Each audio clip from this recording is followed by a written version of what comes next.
Nors nuo gegužės turgaus prekeiviams bus privaloma turėti kasos aparatus, įsigyti jų niekas neskuba. Kai kurie turgaus prekeiviai linkę verčiau atsisveikinti su verslu. Kitigi planuoja atšilus orams iš dengtų turgaviečių persikelti į lauką, nes lauke aparatai nebus privalomi. Klaipėdos senajame turguje mėsa prekiaujantys žmonės sako, kol kas dėl kasos aparatų nesukantys galvos. Ponia Stanislava neslepia.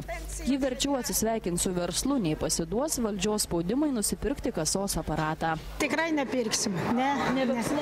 Nebeapsimok man. Kur aš nešiuosi? Aš mašinis neturiu, aš nevažiuoju. Kur aš paliksiu? Kur aš turiu padėti dabar kasos aparatą? Ar aš kiekvieną vakarą tašiam pečių babūnį ir lek namuos kasos aparatu? Ne minties. Prekybininkė antrina ir jos kolegė. Moteris sako, kad turgus vieta, kur galima dėrėtis. Kai atsiras kasos aparatai, dėryboms bus galas. Tai čia nebe turgus bus. Kur yra turgui, kad būtų aparats. Tai čia tokie ateina žmonės, kai jam reikia ir kapeiką nuleisti, ir centuką. O čia jau nebe turgus, jog dėrėjimos nebebus. Į mokesčių inspekciją kol kas kreipėsi tik 3 individualią veiklą vykdantys ir kasos aparatus norintys nusipirkti Klaipėdos apskrities gyventojai. Vos vienas parašė prašymą kompensuoti aparatą. Svarstoma, kad galbūt žmonės suskubs šio mėnesio pabaigoje. 100% kompensacijų bus išmokėtos tik už tuos aparatus, kurie bus įsigyti iki kovo pabaigos. Nežinom dar. Nežinom. O kas žinotas? Bet jeigu reikės pirkti, nureiks? Kur dingsi? Tai pirksim.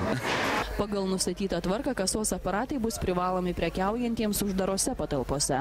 Todėl nebejojama, kad bent jau šiltuoju metų laiku itin suklestės lauko prekyba. Yra tokia nuomonė, jeigu pasiteirauti pas prekeivius, kad daugelis išeis iš turgų, keis prekybos formą, eis į lauką prekiauti daržovėmis, vaisiais, kur nereikia kasos aparatų, kur galima būti prekiauti atviram lauke. Vyriausybės sprendimui turgavietėse įrengti kasos aparatus besipriešinantis turgaus prekeiviai prie Seimo badauja jau porą savaičių.